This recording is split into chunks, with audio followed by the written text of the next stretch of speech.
오늘도 창세기 2장 24절부터 마지막 절까지 이러므로 남자가 부모를 떠나 그의 아내와 합하여 둘이 한 몸을 이룰지로다. 아담과 그의 아내 두 사람이 벌거벗었으나 부끄러워하지 아니하리라. 이게 지금 성경의 가장 원형 중에 원형이에요. 그러니까 에덴 동산은 어떤 것이냐면은 벌거벗었어도 부끄러워하지 아니하는 겁니다. 이걸 꼭 몸으로만 생각하는 사람들이 있어. 굉장히 이상해. 이걸 꼭 몸으로만 생각해가지고 수준이 그거야, 수준이. 그런데 우리가 벌거벗는 게 어떻게, 옷만 벗는 게 벌거벗는 겁니까? 마음에 자기가 감추어뒀던 여러 가지 빗장 다 내려놓는 것도 벌거벗는 거예요. 진실되게 다 털어놓는 것도 벌거벗는 거라고. 부부지간에는 부부잖아요? 벌거벗는 거 하나도 안 부끄러워요. 근데 뭐가 부끄러울까요? 마음에 있는 거 다 들킬 때 부끄럽다고. 정말 여기서 중요한 내용은 몸으로 벌거벗는 것뿐만이 아니라 마음으로 벌거벗었어도 서로 부끄러워하지 아니하는 거야. 서로. 근데 목사님, 서로 부끄러워하지 아니하는 관계 있는데요. 어디요? 호세아, 고멜. 고멜이 부끄러워합니까? 고멜이 부끄러워하냐고. 고멜은 절대 부끄러워하지 않아. 누가 부끄러워져요? 고멜이 부끄러워져요? 호세아가 부끄러워져요? 호세아가 부끄러워서 죽을 지경이 된 거야. 그럴 때마다 하나님 뭐라고 그러셔?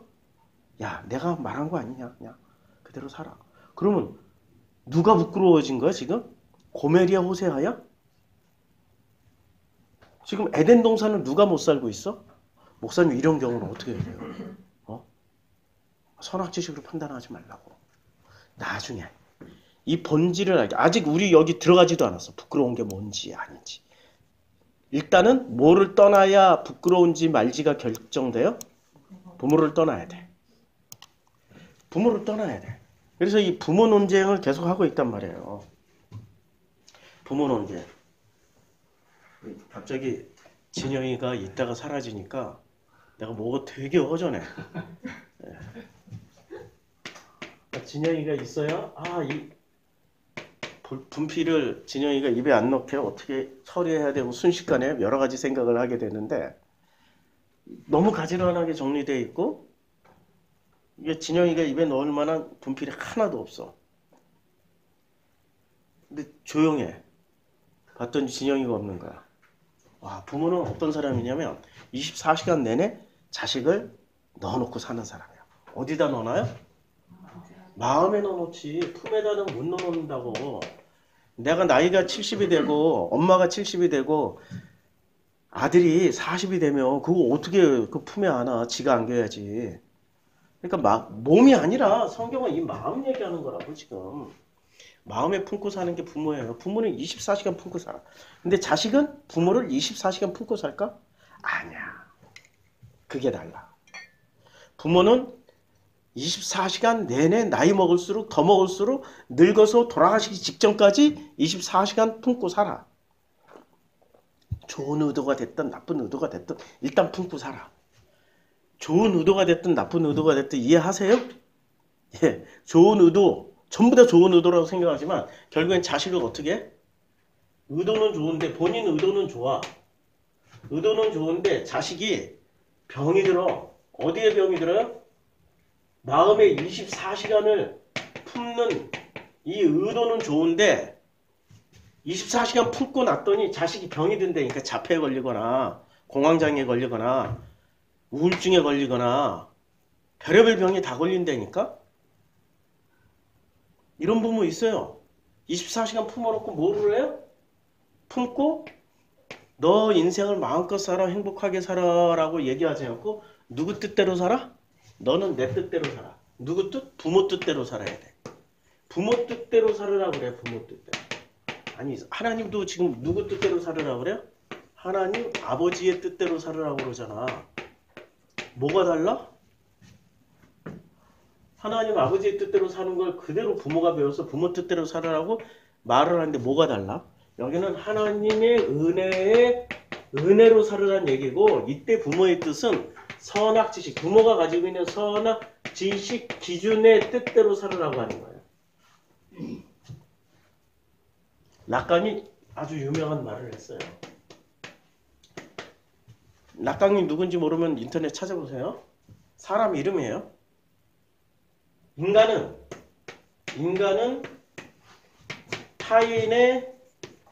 타인의 욕망을 욕망한다.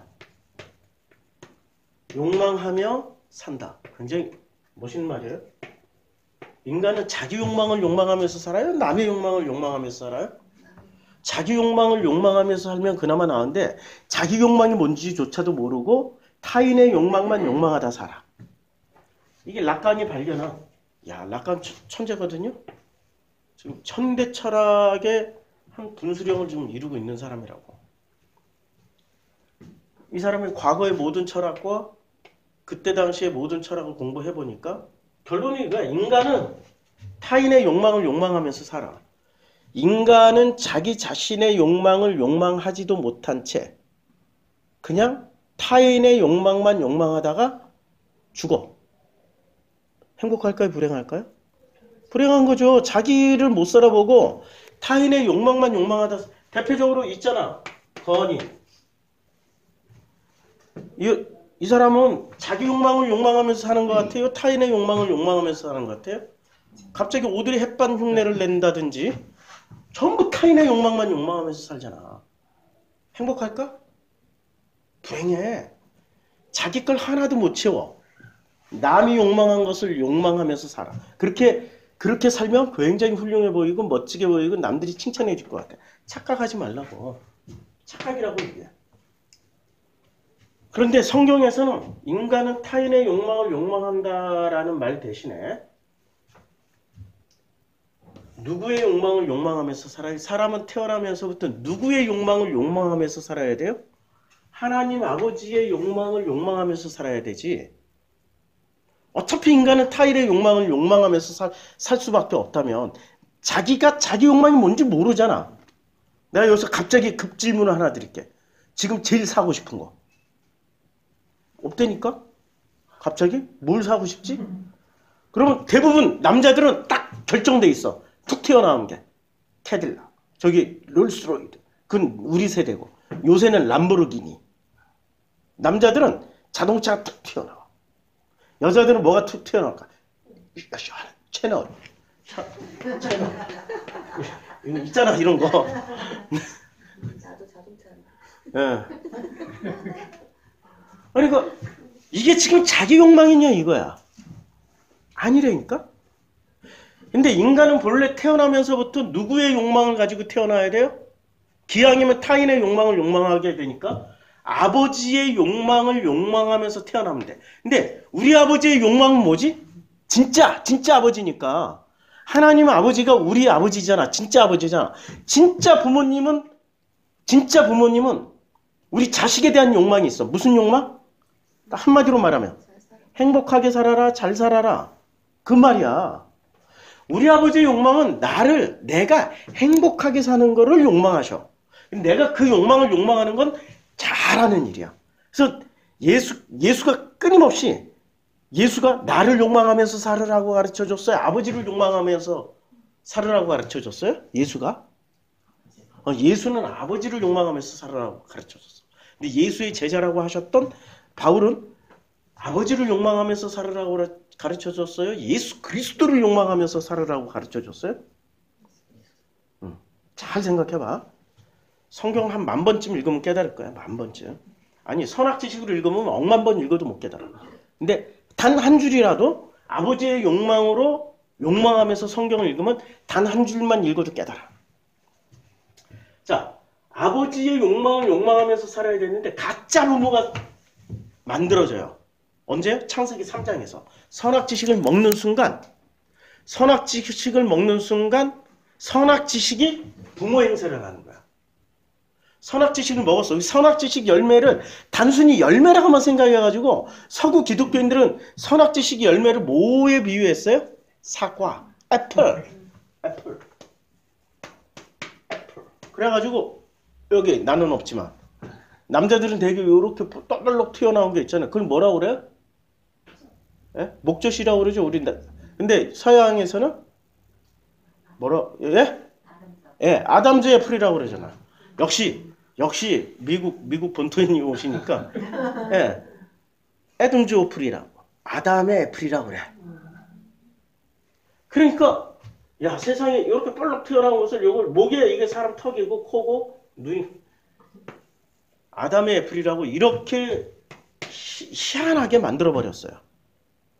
자, 선악지식을 먹었다라는 것은 어떤 사과 하나를 먹었다라는 뜻이 아니라 그 인류의 가치관과 철학과 행동과 사고의 모든 근본 기반을 먹었다라는 얘기야. 모든 근본 기반을. 그러면 인간은 어차피 태어나서 인류사에 단 한 명이라도 타인의 욕망을 욕망하다 가지 않은 사람 한 사람. 목사님, 예수는요. 예수도 인간으로 태어났기 때문에 누구의 욕망을 욕망하다 갔어요? 아버지 하나님의 욕망을 욕망하다 갔다니까. 그래서 끊임없이 예수께로 오라고 그래서 나를 통해서 아버지께로 가라고 그랬어. 아버지께로 가라고 그랬잖아. 아버지께로 가라고 그랬잖아. 바울도 욕망하다 갔다니까. 바울의 욕망은 뭐야? 바울의 욕망은 굉장히 훌륭하셔. 진짜 훌륭하셔. 그분의 욕망은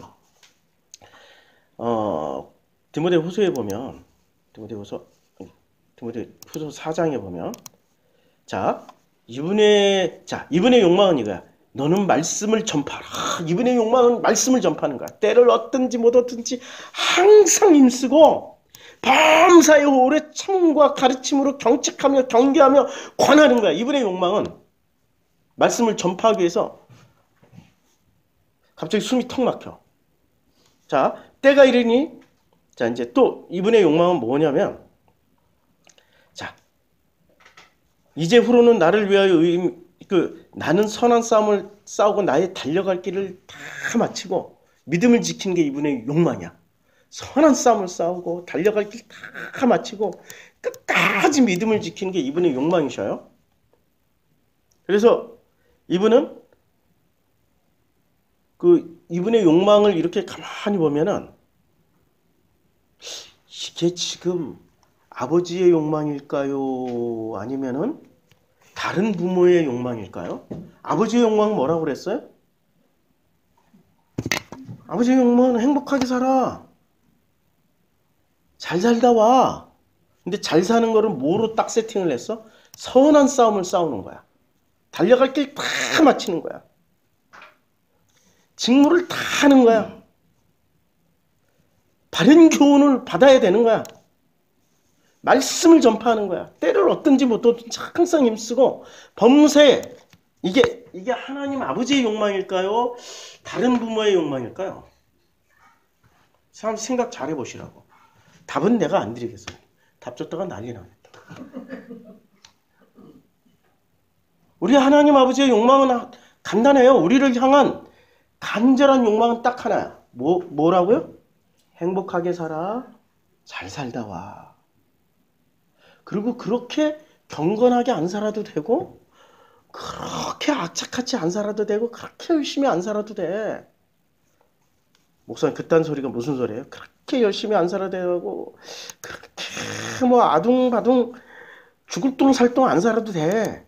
라고 지금 얘기를 하는 게 무슨 소리예요? 라고 묻는 사람들이 있단 말이야.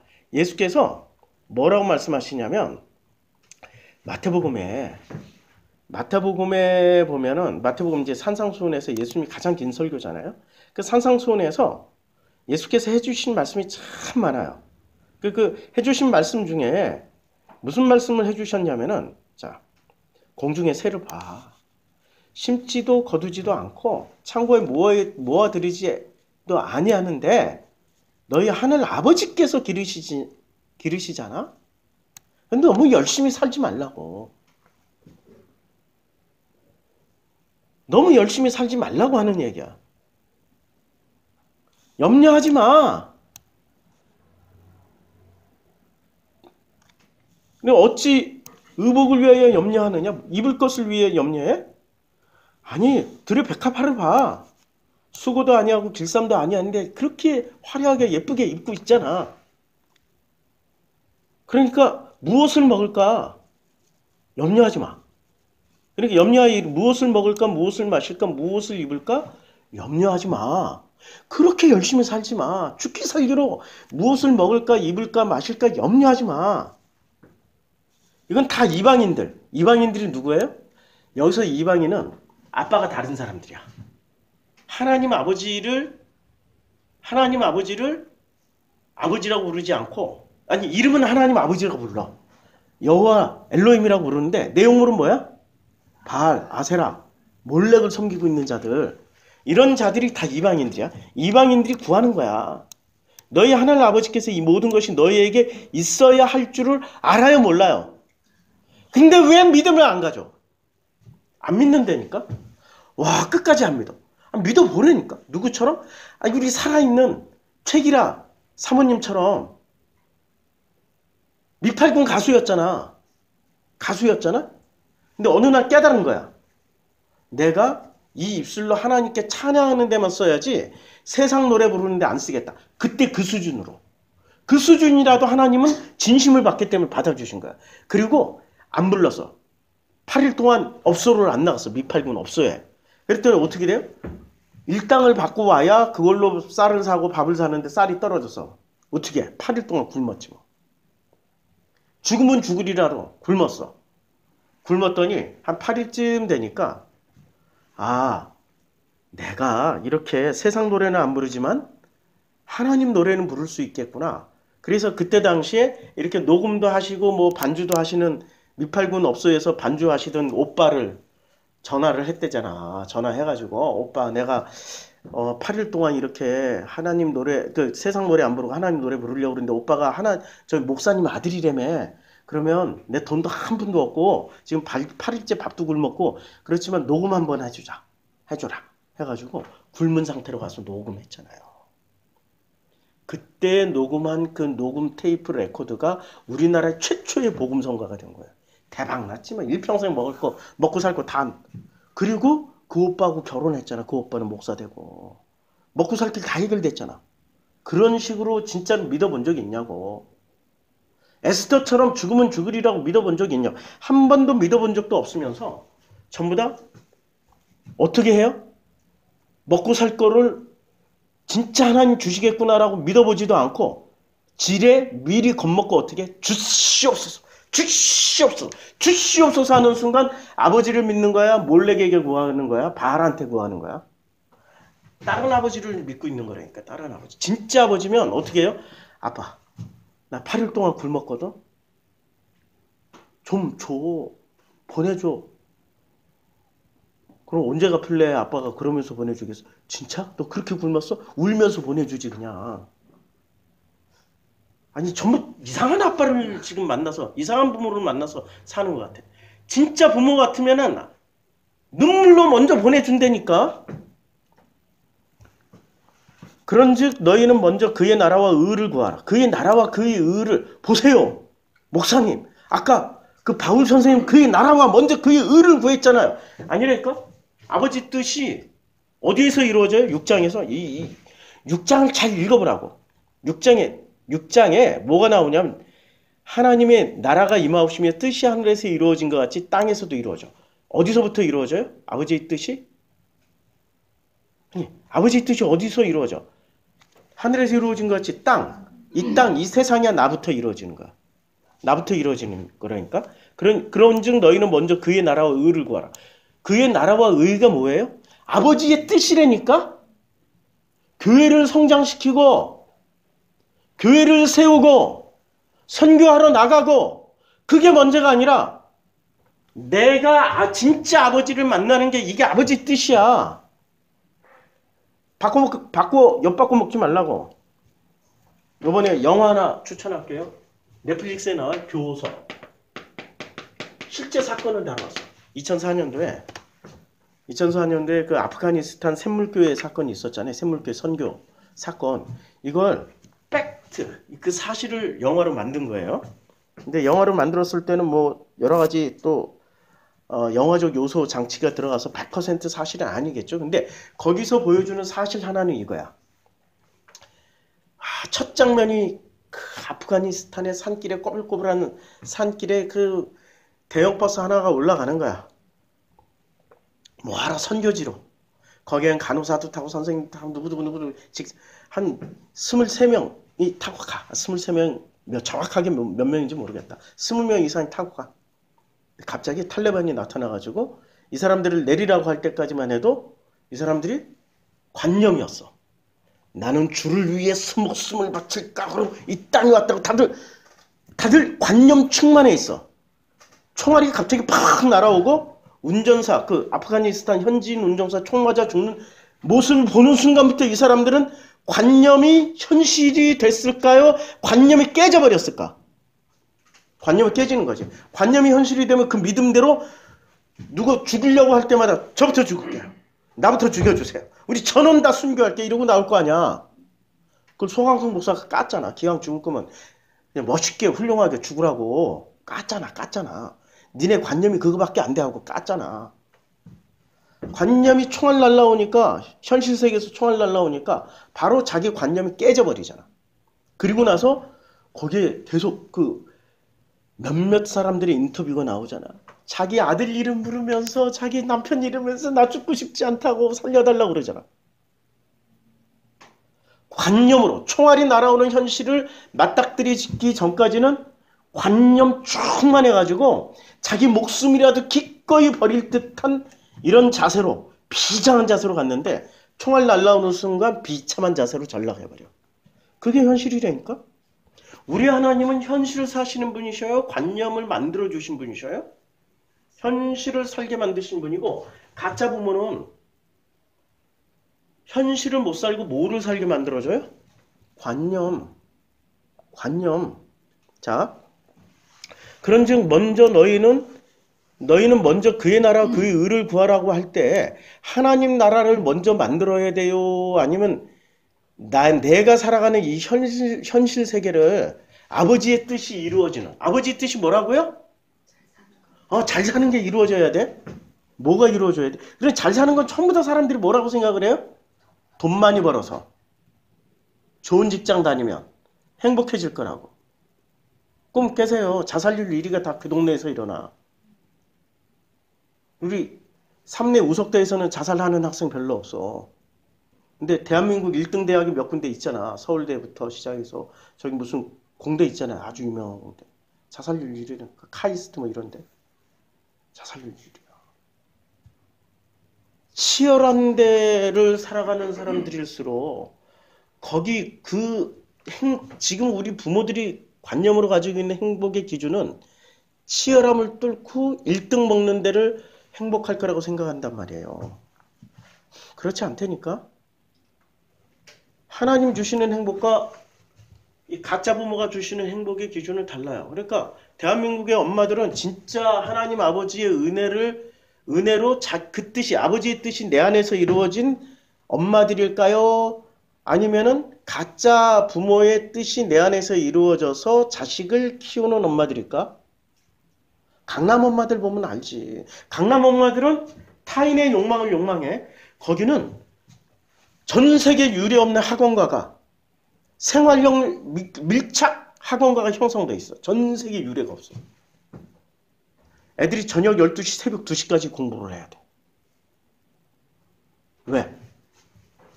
부모의 욕망을 욕망하면서 공부를 해야 돼. 맞죠?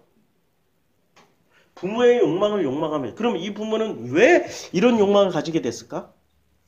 진짜 아버지 하나님의 욕망을 욕망하는 게 아니라 누구의 욕망을 욕망해요? 선악지식의 욕망. 그러니까 선악지식 가짜 부모의 욕망을 욕망하는 엄마가 돼서 엄마 아빠 합작품이 돼가지고 애들 죽으라고 공부만 시키잖아. 그거 그만하라고 안 해도 된다고 해도 우리 교회 추수하시는 누구누구에게 얘기를 해도 그거는 자기가 어찌할 수 없대. 엄마가 그렇게 나오는 이상은. 그렇지. 그 동네에서 사는 이상은 결코 못 벗어나요. 그래서 어떻게 출애굽 하시라고. 그래서 본토 친척 아비집을 좀 떠나라고 계속 얘기를 하는 거지. 출애굽을 해야 돼. 그 동네에서. 그 동네에서 출애굽하고 삼내에서 살아봐. 경쟁률 없어. 그냥 다 1등 해. 그냥 다 1등 해. 굳이 거기서 악을 쓰고 길을 쓰고 학원까지 다닐 필요 없어. 그냥 우리 진영이는 삼내에서 사는 게 제일 행복해. 서울 데리고 오는 순간부터 우리는 바짝 날이 서 있어야 돼. 왜? 차가 휙휙 지나가고 어른들이 이렇게 휙휙 지나가. 걸음 속도가 달라. 삼내의 걸음 속도와 서울의 걸음 속도는 달라. 삼내는 지나가다가도 애기가 있으면 이렇게 멈춰서 가지고 이렇게 쳐다봐주고 인사해주고 말도 걸어주고 놀아주기도 해. 그러고 가. 근데 서울에서는 보지도 않아. 휙 지나가. 애가 있는지조차도 몰라. 발길에 채일지 발에 걸려 넘어질지 누구한테 밟힐지 모를 지경으로 무서운 동네라고. 차도 애가 조그마니까 안 보여. 휙 지나가 버려. 다르다니까. 그래서 출애굽 하셔야 돼. 출애굽에 일단 생존할 수 있고. 아브라함 마슬로의 이게 5단계 있잖아요. 인간의 욕구에 자, 생존에 대한 욕구가 있단 말이에요. 제일 밑에가 생존에 대한 욕구, 안전에 대한 욕구, 그 다음에 애정, 소속에 대한 욕구, 존중에 대한 욕구, 그리고 자아실현에 대한 욕구가 여기 있단 말이에요. 요 피라미드에. 근데 이 아브라함 마슬로의 이 단계에 보면 서울이라는 이 거친 동네에서 사는 데는 생존, 이 생리적 욕구가 아니라 생존에 대한 욕구가 이거부터 서울은 모든 물질이 풍요하나 제일 먼저 생존, 취해야 될 게 생존에 대한 욕구야. 쌍문동에서 살면 쪽팔려. 청담동에서 살아야 돼. 같은 서울인데도. 쌍문동 분들 죄송하지만 제가 월계동에서 살았거든. 월계동, 쌍문동, 그 다음에 그 옆에 창동. 예, 창동은 저 이청준 감독이시잖아. 아주 이제 세계적인 감독이 됐지만 그때 당시에 80년대 소설가셨거든. 창동은 똥밭이다 뭐 이런. 화장실이 없었어. 그 정도로 낙후돼. 80년대까지만 해도. 그러니까 생존에 대한 욕구 가장 치열한 데가 삼내가 아니라 서울이라고요. 안전에 대한 욕구도 안 채워지는 동네라고. 사회적 욕구. 여기는 사람이 귀한 동네였어. 삼내는. 젊은 애만 있으면 어떻게든 붙잡아 놓으려고 무슨 공감센터 무슨 센터 만들어 놓고 젊은 애들 무조건 잡을 줘. 돈을 줘. 지자체가 돈이 많아. 우리 삼내는. 완주군은 돈이 많아. 땅도 많아. 그래서 그 굉장한 기업체들을 공장을 막 세우고 있어요. 젊은 애들이 있어야 되는데 없으니까 좌우지간 좀 모질라고 뭐하고 다 어떻게든 붙잡아놔. 인구수가 빠져나가면 안 돼. 시로 승격돼야 되기 때문에. 서울은 경쟁을 뚫고 합격 라인을 받지 못하면 절대 인정 안 해줘. 사회적 욕구. 존경은 이렇게 삼내에서 존경받는 거는 존경받는 기준과 서울에서 존경받는 기준은 서로 달라. 자, 선악지식의 부모 밑에서 존경받는 기준으로 살 거예요? 아니면 하나님 아버지의 뜻 안에서 존경받는 기준으로 살고 싶어요? 관념은 아버지예요 라고 말하지만 실제로는 아버지의 존경을 받고 싶어요? 아니면 사람들의 존경을 받고 싶어요? 진지하게 생각해 보라고. 자아실현을 사람들 사이에서 하고 싶어요? 하나님과 나 사이에서 하고 싶어요? 자아실현을. 나는 누구한테 존경받고 싶냐고. 사람한테 받고 싶어요? 아버지한테 받고 싶어요?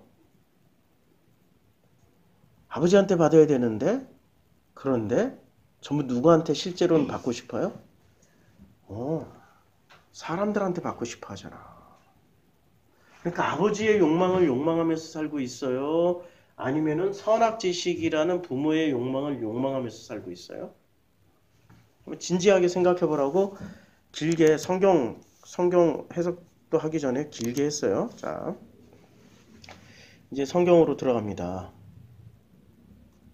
창세기 2장에 보면 부모를 떠나라는 이 말이 부모의 정체가 무엇이냐에 따라서 어떻게 떠나느냐가 바뀌어요. 내 부모가 선악지식의 부모라면은 일단 뭐를 떠나야 돼요? 내 부모의 욕망하는 것을 떠나야 돼. 선악지식의 부모의 욕망을 욕망하는 것에서 떠나야 된다니까.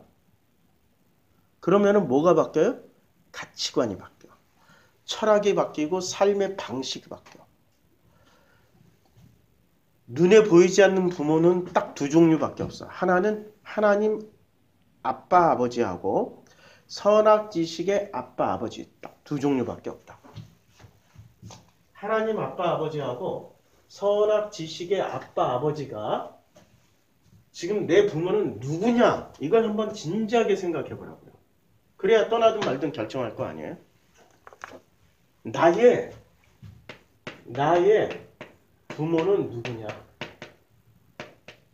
정말 하나님, 예수가 가르쳐 주셨잖아. 아빠, 아버지냐? 아니면 선악, 지식, 아빠, 아버지냐? 이분은 한 번밖에 없는데 놀랍게도 이 선악지식 아빠, 아버지는 계속 새끼를 쳐요. 새끼를 계속 친다니까? 창세기 4장에 보세요. 처음에는 가인의 아우 아벨, 가인과 아벨을 낳았어요. 그런데 이 가인은 어떻게 됐냐면 이제 아내와 동침을 해요. 에녹을 낳았어요. 에녹은 이랏을 낳고 무이아를 낳고, 그리고 아다는 야발을 낳았으니 그는 장막에 거주하며 가축을 치는 자의 조상이 됐어. 야발이라는 또 아버지가 돼요. 조상이 됐다는 거 아버지예요. 아버지 밑에 자녀들이 계속 태어나니까 조상이 됐어. 유발도 조상이 돼요. 실라는 두발가인을 낳았어. 두발가인 계속 조상이 돼요. 그리고 요것들이 하는 일은 뭐예요? 가인이 제일 먼저 했던 가인의 후예들이잖아. 가인은 뭐부터 했어요? 가인은 들에 있을 때 가인이 그의 아우 아벨을 쳐 죽였어. 여기서 쳐 죽였다라는 것을 꼭 뭘로 쳐 죽였다고 착각을 해요? 돌로 쳐 죽였다고. 아니니까 말로 죽일 수도 있어요. 말로 쳐 죽일 수도 있어. 여기 돌이란 거 안 나와요? 그들이 들에 있을 때 가인이 그의 아우 아벨을 쳐 죽이니라. 도구 안 나와요? 잘 읽으시라고. 그러니까 선악지식의 아빠 아버지는 누구를 낳았어요? 가인을 낳았고, 가인은 계속해서 야발, 유발, 두발 가인을 낳고, 여기서도 이렇게 분화가 돼. 계속 분화가 돼. 그래서 창세기 10장쯤 가면은 또 조상이 하나 나타나. 자, 여호와 앞에서 용감한 사냥꾼이 되었어. 누구예요? 니므롯을 낳았으니. 구스 니므롯이 지금 뭐가 됐어요? 수도 없이 나와. 그러니까 마치 우리나라에 처음에 뭐가 들어왔어요? 장로교가 들어왔어. 근데 장로교가 예장, 그 다음에 기장이 됐어. 예장에서 통합과 합동이 됐어. 통합에서 합동에서는 보수를 계속 갈라줘. 보수, 정통, 고려, 기장 계속 갈라줘. 그래가지고 처음에는 하나가 지금 현재 셀 수도 없이 많아. 300 몇 개가 됐어. 선악지식 아빠 아버지 밑에서 가인이 태어났어. 목사님, 아담과 하가 어떻게 선악지식 아니 선악지식 먹고 제일 먼저 낳은 아들이 가인이잖아. 그쵸? 그러니까 선악지식의 첫 번째 자손이 가인이야. 근데 이 가인은 벌써 몇 대를 넘어가지 않아서 야발, 유발, 두발 가인의 어마어마하게 많은 자식들 뒀어. 여기서 막 갈라져. 진짜 부모를 찾아가려면은 너무 복잡해. 여기는 이 새끼를 건너가고 저 새끼를 건너가고 이렇게 해서 가인까지 건너가서, 야, 이게 진짜 찾아왔더니 선악지식 아빠 아버지였는데 내가 숨 넘어가기 직전에 발견한 거야. 꼴까닥 늦었지. 못 찾는다니까. 너무 많아서 오리무중이 돼버려요. 근데 여기는 딱 한 분, 아빠, 아버지 한 분밖에 없어. 찾기 되게 쉬워. 근데 결론적으로 이렇게 건너가기가 더 어려워요? 선악지식 아빠, 아버지계로 건너가기가 더 쉬워요? 여기 훨씬 쉽지. 어디가 더 어려워? 아빠, 아버지가. 왜냐면 자기가 이제까지 믿고 있었던 전부 아빠, 아버지들은 전부 선악지식의 수많은 가지 중에 하나였을 뿐이야. 누구랑 되게 비슷해? 이 세상 시스템하고 되게 비슷하잖아. 서로 지들이 정통이라고 그래. 원래 이슬람 하나였어. 이슬람. 무함마드로 하나였어. 근데 이슬람이 갈라져. 시아파, 수니파로 갈라져. 수니파는 또 수십 개가 갈라져. 아니, 시아파, 수니파 두 개가 착각하지 마세요. 원래 이 선악지식은 수도 없이 갈라져. 불교가 하나라고 굳건하게 믿고 있는 사람, 바보지. 우리나라에 있는 거면 조계종, 천태종, 뭐 수십 개야 지금. 이름 잘 몰라. 끊임없이 선악지식은 조상들을 내놓는다고. 조상. 그 조상이 뭐 전부 뭐가 돼? 부모가 돼. 부모. 어느 부모를 붙잡고 사느냐에 따라서 그 사람의 운명이 결정되잖아. 세상 시스템이에요. 자, 그러면 이제 이 아빠, 아버지의 정체를 우리가 좀 더 구체적으로 보면 요한복음을 보면 자, 본문 성경을 찾아볼게요. 일단 문구 찾기에서 신약 성경 안에서 아버지라는 단어를 한번 찾아볼게요. 무지하게 많이 나와요. 자, 아버지라는 단어가 309절에서 여기 309절에서 380번 언급이 돼요. 신약 성경 안에서만. 그러니까 아버지는 굉장히 중요한 개념이야. 예수는 뭐하러 오셨어요? 예수는 오신 목적이 예수로 말미암아 누구한테 가라고 오신 거야? 아빠 아버지께로 가라고. 예수로 말미암아서 예수가 공식적으로 말씀하셨다고. 자, 내 아버지의 뜻은 아들을 보고 믿는 자마다 영생을 얻는 이것이에요. 누구를 보고 믿어야 돼요? 예수. 그러니까 예수는 철저하게 누구한테 아빠 아버지에게 보내는 일을 위해서 왔어. 자, 16장에 보면은 예수께서 14장인가 16장인가 내가 곧 길이요 진리요 생명이 나로 말미암지 않고서는 아버지께로 올 자가 아무도 없다라고 예수께서 말씀을 하셨단 말이에요. 그러니까 예수께서 말씀하신 아빠 아버지는 예수 자체가 목적일까요? 아니면 아버지께로 보내는 게 목적일까요? 다시 한번 확인하는데 오직 예수가 지금 말씀하신 거는 아빠 아버지께로 보내기 위해서 오신 거야. 아빠 아버지께. 자, 그러면 이게 지금 복음서에서나 아버지란 단어가 엄청나게 많이 언급되고 그 중에서 제일 많이 언급된 게 요한복음이에요. 자, 서신서 한번 봅시다. 이제 로마서부터 바울 서신이잖아요. 하나, 둘, 세도 돼. 하나, 지금 몇 번이나 반복되나? 하나, 둘, 셋, 넷, 다섯, 여섯, 일곱, 여덟, 열. 한 페이지에 하나, 둘, 넷, 여섯, 여덟, 열둘.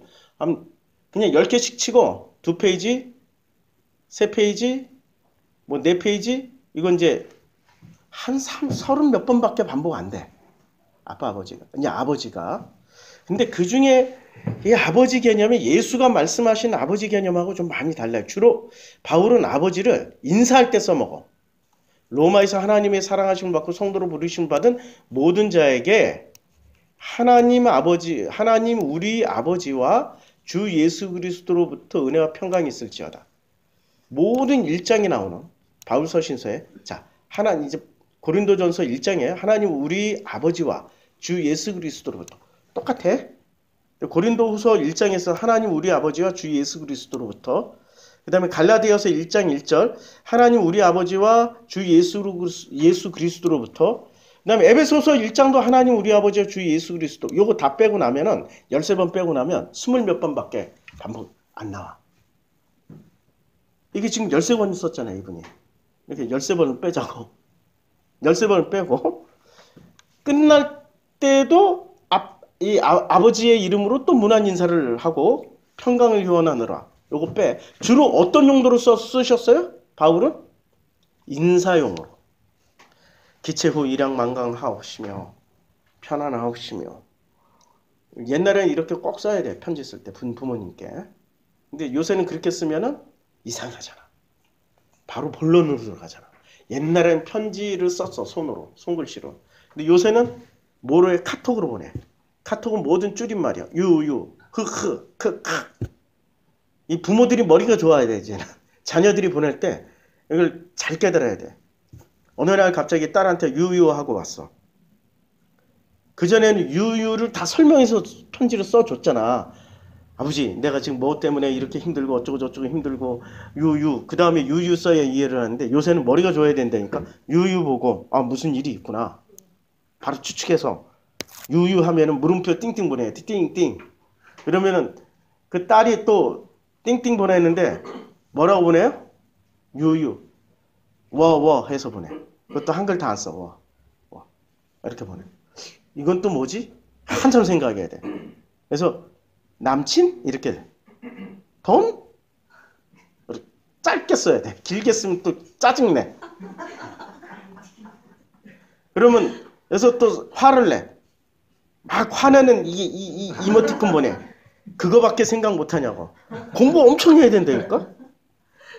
그 소통하기가 제일 힘든 게 부모와 자식 간이에요. 정말 힘들어요. 그래서 언제나 우리 딸하고는 내가 지금 3년 내려가고 지금 건강이 좀 안 좋아서 그랬지만 서울 살 때는 주로 언제 대화가 되냐면 술 한잔 먹고 얘기할 때. 술 친구. 내 최고의 술 친구 우리 딸이야. 큰딸. 자, 여기서 보면 주로 바울은 아버지를 어떨 때 인용했다? 인사말에 인용하시고 그 아버지를 통하여서 아버지께로 가라는 말은 거의 없었다. 그리고 아버지가 모든 걸 창조하셨듯이 아들도 창조했다. 이렇게 인용하실 때 주로 쓰셨어요. 그리고 이 아버지가 이제 바울을 잘 보면은 디도나 디모데를 자 우리 자기 아들을 누구라고 불렀어요? 아들. 내 아들 디모데야 이렇게 부를 때 그때 써먹었잖아. 주로 디도하고 디모데의 아버지가 누가 됐어요? 아니 디도하고 디모데의 아버지가 누가 됐냐고. 뭐 찾아보셔요 나중에. 내가 지금 찾으려고 그랬더니 눈에 잘. 최소한 디도와 디모데의 아버지는 누구냐고. 아버지가 되신 분은 누구예요? 바울이지. 예수는 베드로를 아들 삼았어요? 요한을 아들 삼은 적이 있어요? 야고보를 아들 삼은 적이 있어요? 없어요. 전부 다 어디로 보냈어요? 자기 동생 야고보라도 요한이라도 그것이 또한 그 베드로라 할지라도 내 아들이야라고 부르지 않고 전부 다 자기를 통해서 자기가 이렇게 누구로 보냈어요? 아버지께로 보냈어요. 근데 바울 선생님은 자기가 아버지가 됐어. 내가 오늘날 너를 낳았던 것처럼 너도 낳아야 돼. 그러면 이렇게 아빠 아버지 밑에는 진짜 아빠 아버지 밑에는 이게 작은 아빠들이 없어. 하나도 없어. 근데 선악지식의 아버지 밑에는 누가 많아요? 아버지들이 많아. 그 중에 한 아버지겠지. 생각 잘 하시라고요. 그래서 장로교는 누구를 많이 닮았어요? 바울을 많이 닮았잖아. 바울의 교리로 세워진 게 장로교잖아. 아니라고? 바울의 교리에 세워졌어. 오히려 웨슬레 쪽은 좀 덜해. 웨슬레 쪽은 좀 덜해. 그래서 이 웨슬레안들이나 혹은 나사렛 쪽 사람 거기는 분파가 장로교처럼 이렇게 많이 안 찢어진다고. 그러니까 누구 닮아? 전부 애비 닮아. 자식은 반드시 애비 닮게 돼 있어. 근데 사람들이, 한국 사람들은 그래서 왜 그렇게 장로교에 열심히 낼까요? 아니, 한국 사람들은 전 세계 유일하게 선악 지식에 굉장히 능한 사람들이 누구예요? 한국인들이라니까? 프랑스, 일본하고 한국의 정치하고 확실히 다른 게 있어요. 이렇게 허리를 기준으로 해서 허리 아래는 절대 묻지 않는다. 일본하고 프랑스. 근데 우린 정치인들의 허리 아래까지 끝까지 발가락 때까지도 다 파악해야 된다. 대한민국. 털어. 그러니까 저놈을 죽이고 싶으면 선악 지식으로 때려서 죽인다니까요. 프랑스는 절대 선악 지식으로 때려봐야 말이 안 통해, 거기는. 이해가 돼요? 그러니까 한국은 뭐로 잡아요? 정치인을 잡을 때? 정적을 잡을 때? 나쁜 놈 잡는 게 아니라 자기 목적을 이루기 위해서 나쁜 놈, 자기 정적을 잡을 때 뭐로 잡아요? 옛날엔 뭐로 잡았냐면 빨갱이로 잡았어. 김대중 프레임은 빨갱이야. 빨갱이 하나 씌우면 끝나. 근데 요새는 빨갱이 가지고 약발이 안 통하니까 뭐로 씌워요? 개인 도덕 윤리로 때려잡는다고. 아니, WBC 야구 선수들이 한 달 전에 이미 끝났어. 오래전에 끝났어요. 몇 달 전에. 왜 지금 그 음주파문 왜 지금 나와? 아니, 지금 언론사 두드러 잡고 있잖아. MBC 탄압하러 들어갔잖아. 사람들이 들고 일어나니까 관심 싹 돌리려고. 뭐로 두드러 잡아요? 술 마셨다 안 마셨다로 두드러 잡는 나라가 세상에 어딨어.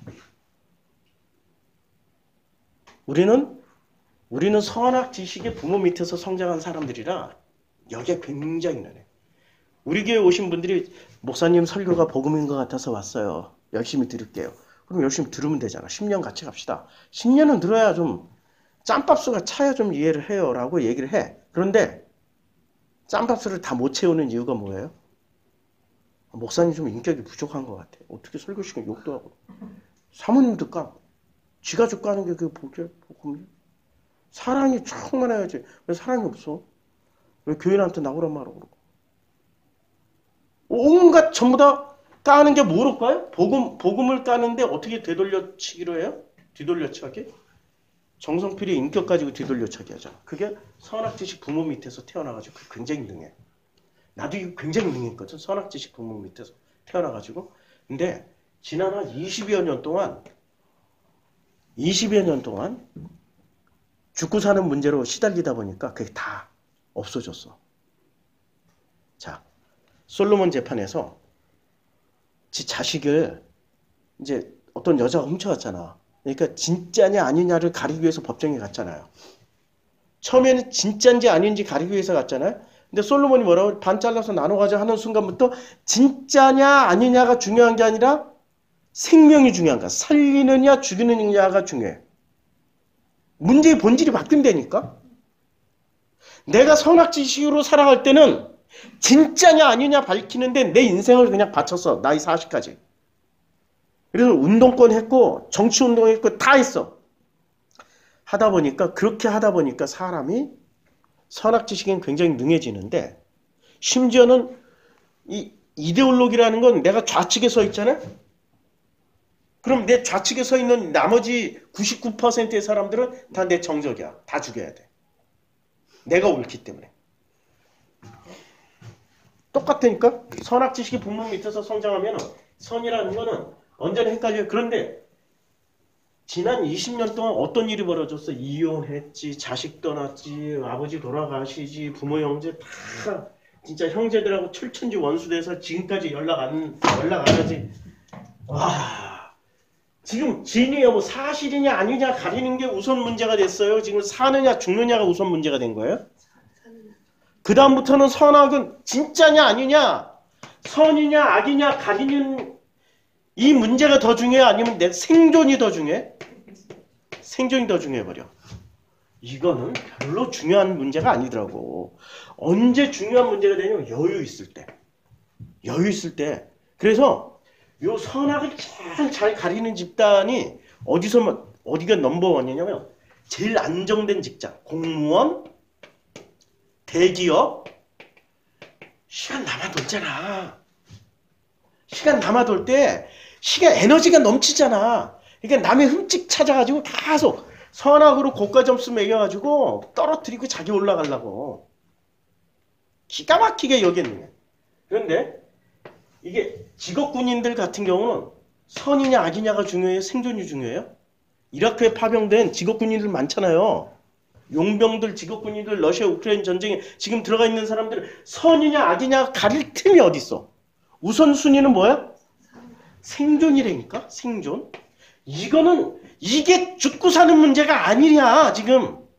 근데 인간은 이게 죽고 사는 문제야. 그러니까 그만큼 내가 살만하다. 여유가 있다. 틈이 너무 많아서 주체할 수 없다. 내 선악지식이 남아 돌아가지고 미칠 지경이 돼서 누군가를 치지 않으면 안 된다. 요 지경이 된 사람들은 선악을 요걸 생명으로 붙잡아. 요걸 붙잡고 친다니까. 근데 나처럼 혹은 욥처럼 죽을 지경이 되잖아. 그럼 선악은 자동적으로 어떻게 돼요? 중요 문제가 아니야. 그 다음 뭐가 진짜 중요 문제가 돼요? 사느냐 죽느냐가 진짜 중요한 문제가 돼. 이렇게 이것도 출애굽이야. 이렇게 건너오는 것도 출애굽이고 이게 본토 친척 아비집을 떠나는 근본적인 요인이라고. 아브라함과 솔로몬의 차이는 뭘까요? 아브라함은 선악 지식을 가리고 있었던 수메르 지역. 선악 지식의 끝판왕이거든. 요 가지고 있었던 수메르 지역에서 생존해야 되는 가나안 땅으로 건너갔어요. 건너간 목적이 뭐예요? 본토 친척 아비집을 떠나라고 하나님 말씀하실 때 요 목적이 뭐냐고. 생명을 얻으러 갔어. 생명. 아들을 낳으러 갔잖아요. 생명을 얻으러 왔다고. 그러니까 선악을 가리던 그 입장에서 무엇을 얻으러 갔어요? 생명을 얻으러 갔어. 이게 아브라함이야. 그럼 솔로몬은 뭐를 했어요? 끝까지 선악을 가리면서 선악의 왕이 된 거야. 아니 선악 지식의 왕이라니까? 솔로몬 재판이 이거 선악 지식의 왕의 끝판왕을 보여준 거잖아요. 전 세계의 왕들이 찾아와. 모든 사람들의 존경을 받아. 위대한 인물이 돼. 아브라함 존경 받아요? 아니 아브라함은 주변의 왕들에게 존경을 받은 적이 있냐고. 바로에게 존경을 받았어요?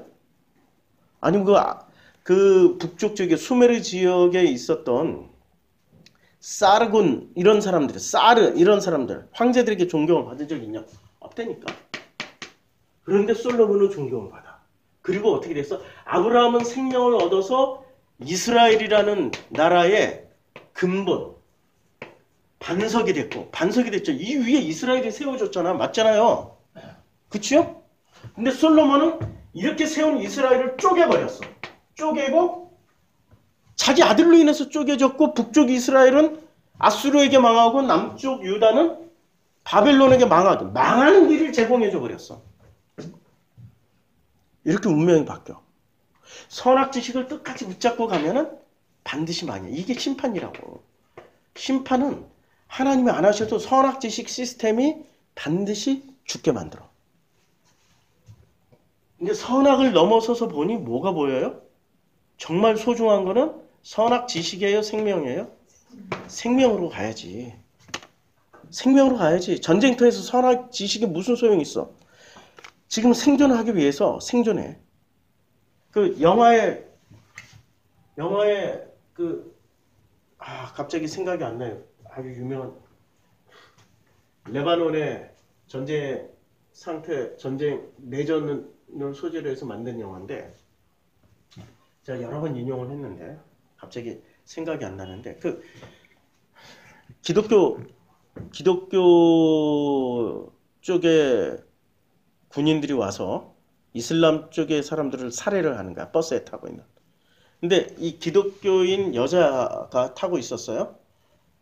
자기가 나는 이슬람이 아니다. 기독교인이다. 그럼 주기도문 해봐. 근데 주기도문 안. 그 다음에 너 신앙 고백해봐. 알라 나쁜 놈 해봐. 다 했어. 그리고 나서 너는 이렇게 살려. 그런데 이슬람 여자가 한 7살짜리 남자 아들을 안고 있었는데 이렇게 이 여자한테 보내는 거. 어차피 자기는 죽을 줄 알아. 죽임 당할 줄 알아. 아들이라도 살리고 보냈어.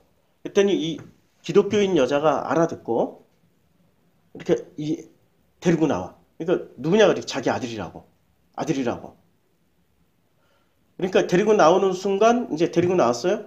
그 버스에 타고 있던 사람들 전부 다 총으로 쏴주고 폭탄으로 터트려서 다 죽여버렸어. 이 아들의 엄마도 죽었죠. 그럼 이 아들이 똑똑했으면 어떻게 해요? 이 기독교인 군인들이 물어보는 거야. 엄마 맞아? 엄마 맞냐고 계속 물어보니까 이 아들이 어떻게 해요? 이 여자를 엄마 했으면 살아나는데 어떻게 했어? 거꾸로 폭탄 터진 그 차를 향해서 엄마 하고 울고 있었어. 바로 쏴 죽였어. 얘는 끝까지 자기 생명으로 건너갈 수 있는 이 길을 놓쳐버린 거야.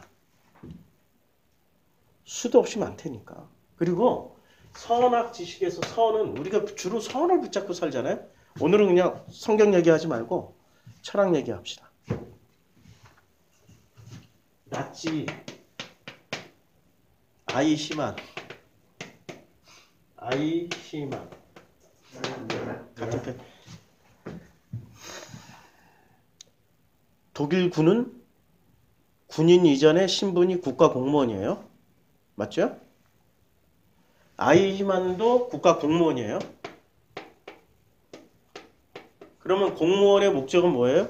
국가에 충성하고 국가의 그 명령권자에 충성하는 거예요. 선은 뭐죠? 그러면 이 아이히만은 공무원이었어요? 선은 뭐였어요? 이 사람이 붙잡은 선은? 국가에 충성하는 거야. 그리고 히틀러가 명령하는 대로 따르는 거야. 이 사람의 선악 지식 판단은 누구한테 맡겨준 거야? 히틀러한테 맡겨준 거야. 히틀러한테 맡겨줬어요. 그러니까 히틀러가 결정하는 건 무조건 옳은 일이야, 나쁜 일이야? 옳은 일. 자, 이 논리로 600만 명을 학살을 하는 주범이 된 거야. 실행에 옮긴 사람이야, 아이히만이. 그러니까 아우슈비츠 소장이었으니까. 이게 60년대 아르헨티나에서 붙잡혀가지고 세계적인 재판을 받았잖아요. 악의 기원. 한나 아렌트가 쓴 악의 기원인데 이 사람들이 이걸 못 봤어. 선을 붙잡은 사람들의 악이라는 걸 그때 서구 사회가 철학적 수준이 안 됐어. 몰랐어. 선도 악이 될 수 있다는 걸 몰랐다니까. 충성하는 거는 선이에요, 악이에요? 선인데 히틀러한테 충성하는 순간 악이 되는 거야. 남미의 카르텔이라고 있어. 카르텔은 너무 가난해. 태어났더니 마약 지역에서 태어났어. 빈민촌에서 태어났어. 먹고 살기 위해서 어떻게 해야 돼? 부모님이 너무 고생해. 아버지가 병들었고 엄마도 힘들어. 노동을 못해. 그럼 장남인 자기라도 돈을 벌어와야 되는데 정상적으로 교육을 받지도 못했어. 빈민촌에서 태어나서 할 수 있는 거라고는 보고 자란 거라고는 교육도 못 받았고 기술도 없어. 뭐를 해야 돼? 카르텔에 소속이 돼야 돼.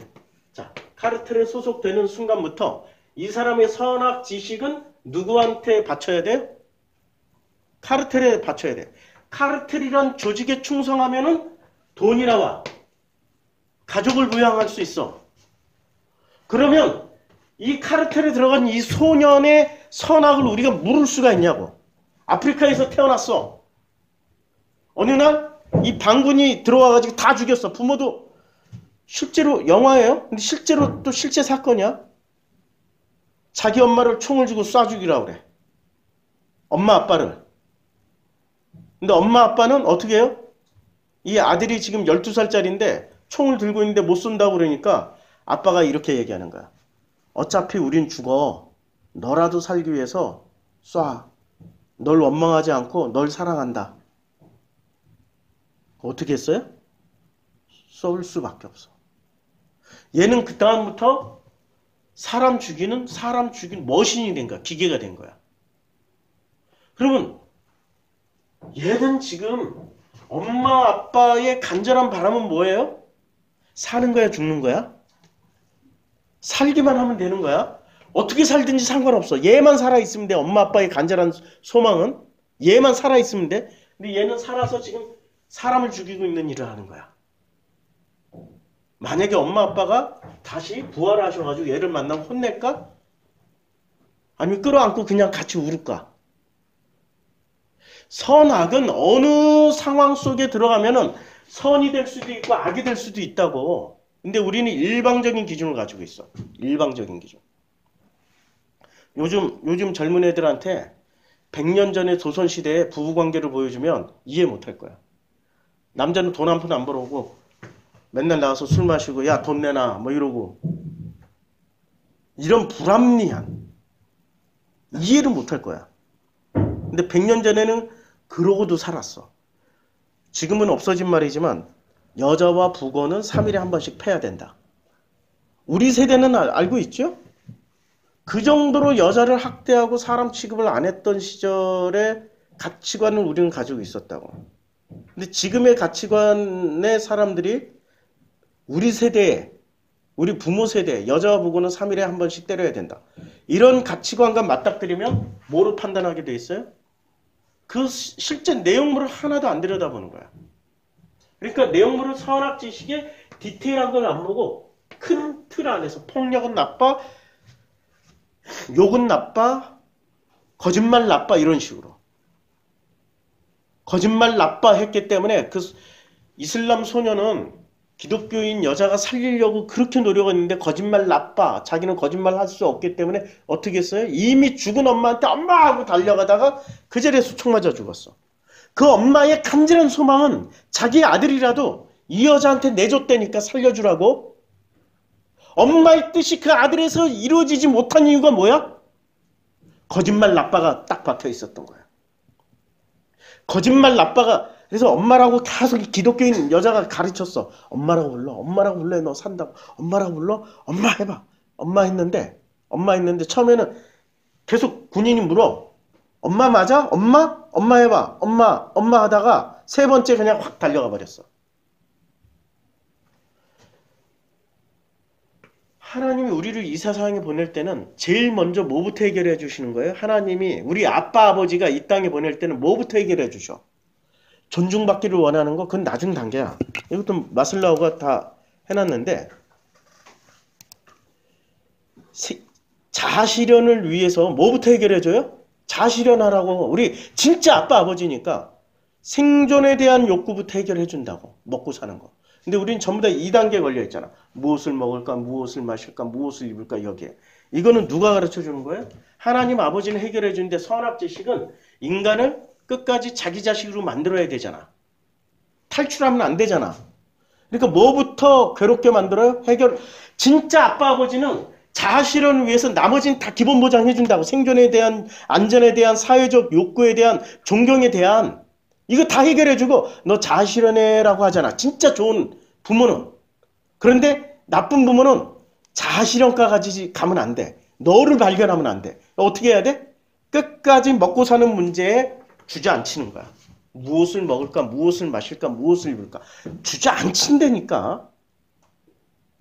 내가 한국교회를 많이 비판을 해요. 죄송해요. 그런데 한국교회가 언제부터 이렇게 타락했는지를 한번 살펴봤어.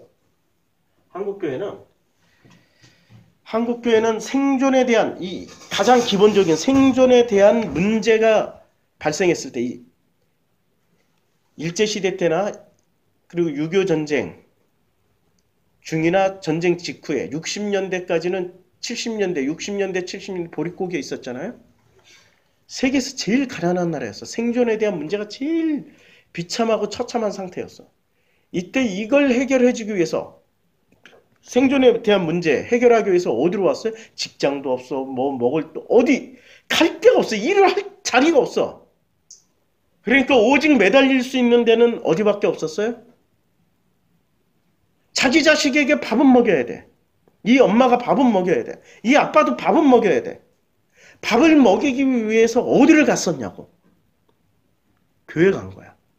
교회 가면 구호물자가 나오고 구호물자가 나오면 제일 1순위로 받을 수 있는 데가 어디예요? 교인들한테 먼저 푸는 거지. 우리 60년대, 70년대 교회는 구호물자를 줬다고. 안 받아 먹어봤어요? 나만 가장 비참한 상황에서 살았구나. 그러니까 이분들이 가서 기도하는 내용이 뭐였어? 전부 다 50년대, 60년대, 70년대 교회 갔던 우리 부모들은 뭐라고 기도했어요? 하나님 우리 자식들 잘 되게 해주시고 밥 먹고 살게 해주시고 전부 그 기도했어. 그 기도 안에 뭐가 담겨 있냐고. 부모의 간절한 부모의 사랑이 담겨 있죠. 그땐 밥만 먹으면 살 수 있는 거야. 밥 먹여주시고 이 간절함이 담겨 있었다고. 그 간절함은 진심이었어. 그래서 그 진심 위에 하나님이 축복을 부어주셔서 한국교회가 성장할 수 있었어요. 그런데 이 한국교회가 80년대 지나고 90년대부터 시작해가지고 2023년도 넘어오는 요 과정이 푸교의 과정이야. 이제는 교회 안 다녀도 돼. 먹고 살 수 있는 문제가 다 해결됐어. 대한민국 경제 성장하면서. 그러다 보니까 그 간절함도 없어지고 교회 가서 간절히 기도하는 목적이 뭐 사랑이었잖아. 내 자식 먹여 살리는 사랑이었다. 이것도 사라졌어. 그 다음 기도 제목이 뭐로 바뀌었어요?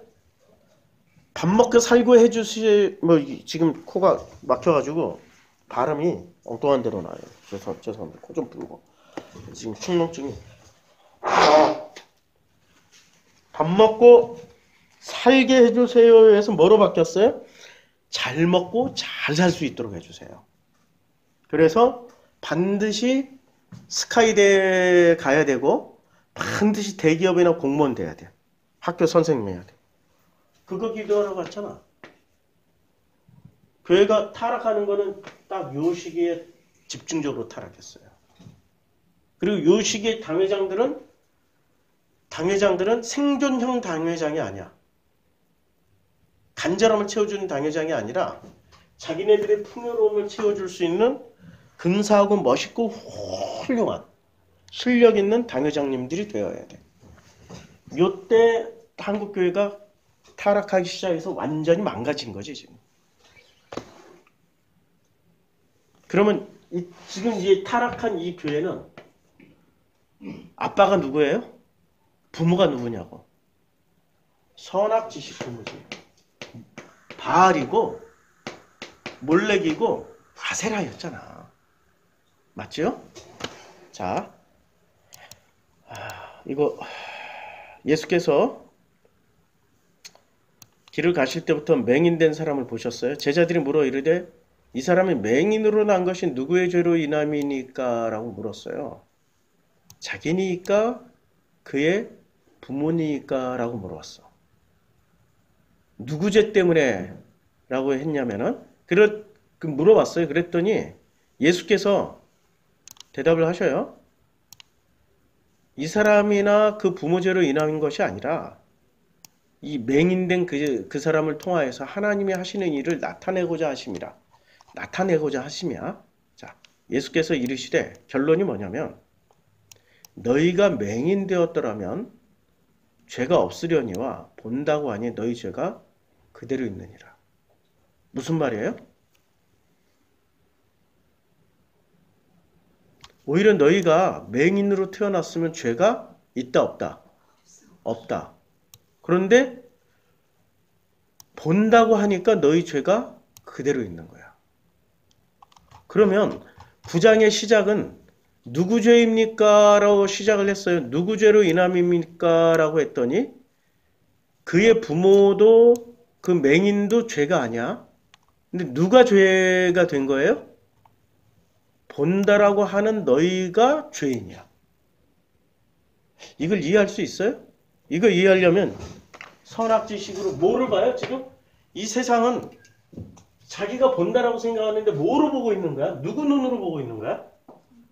선악지식에 선악지식 부모의 눈으로 보는 이 행위가 죄야. 죄가 뭐라고요? 선악지식의 부모의 눈으로 보고 있는 게 죄라고.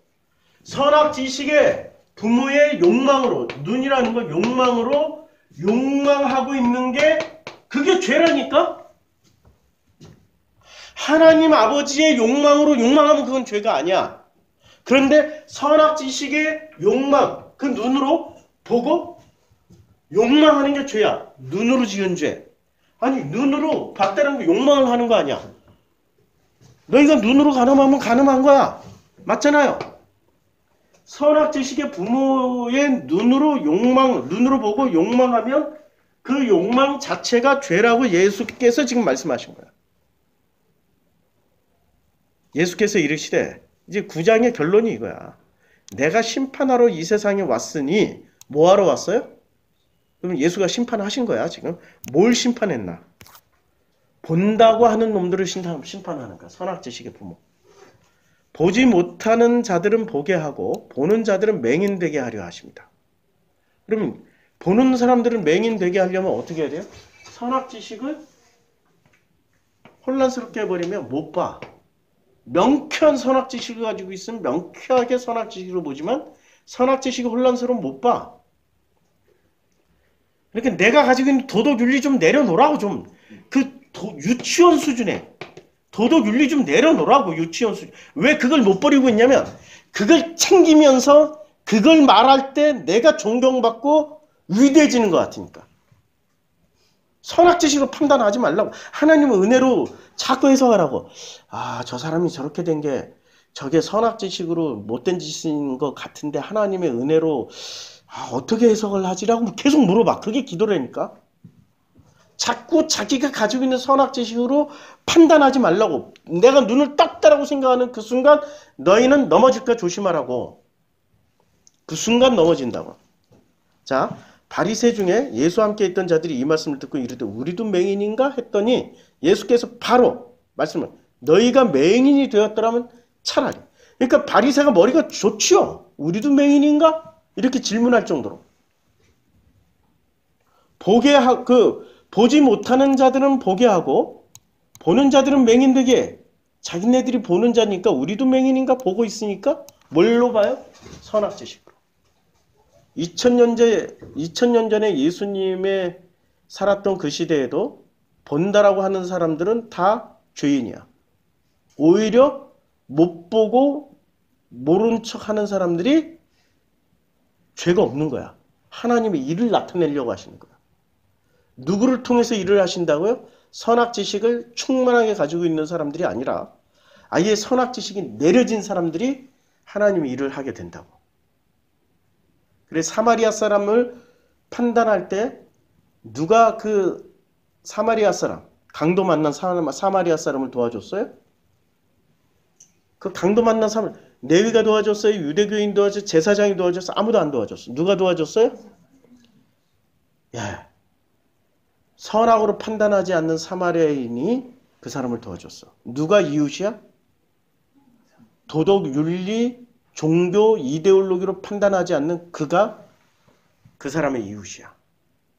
이해할 수 있겠어요? 내가 가지고 있는 어줍지 않은 선악지식 가지고 남 죽이지 말라고. 남을 죽이는 것 같지만 결국엔 당신이 죽어. 그래서 뭐를 하라고? 부모를 떠나라고 좀. 네 부모가 누구냐고. 네 부모가 내가 물어보는 거야. 당신의 부모가 누구냐고. 이러므로 부모를 떠나. 제발 좀 부모를 떠나라고. 어떤 부모?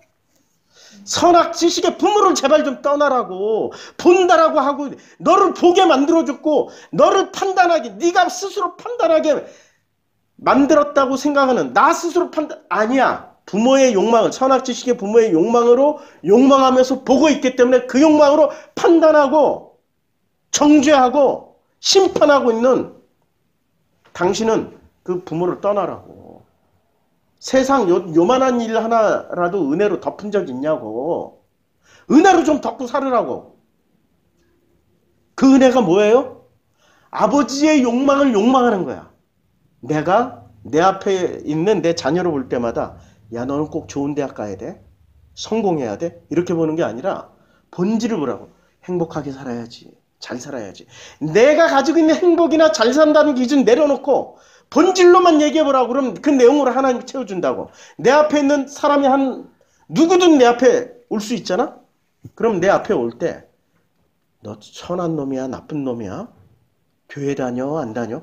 이런 걸로 판단하지 말라고. 하나님이 내 앞에 있는 이 사람을 통해서 나를 행복하게 살려고 보내주셨구나. 나를 잘 살게 하려고 보내주셨구나. 라고 생각을 하라고. 뒤통수 맞으면, 아, 아버지의 뜻이 있겠구나. 그러고 그냥 그러려니 하고 지나가면 돼. 매사의 선악 기준 내려놓으시라고. 내려놓으셔. 할 말 많지만 몇 개까지 그냥 마치겠습니다. 기도하겠습니다. 선악 지식이 내려져야 선악 지식의 부모를 떠나야 그의 아내와 합하여 둘이 한 몸을 이룹니다. 한 몸을 이룰 수 있도록 축복하여 주시옵소서. 예수님의 이름으로 기도드렸습니다. 아멘.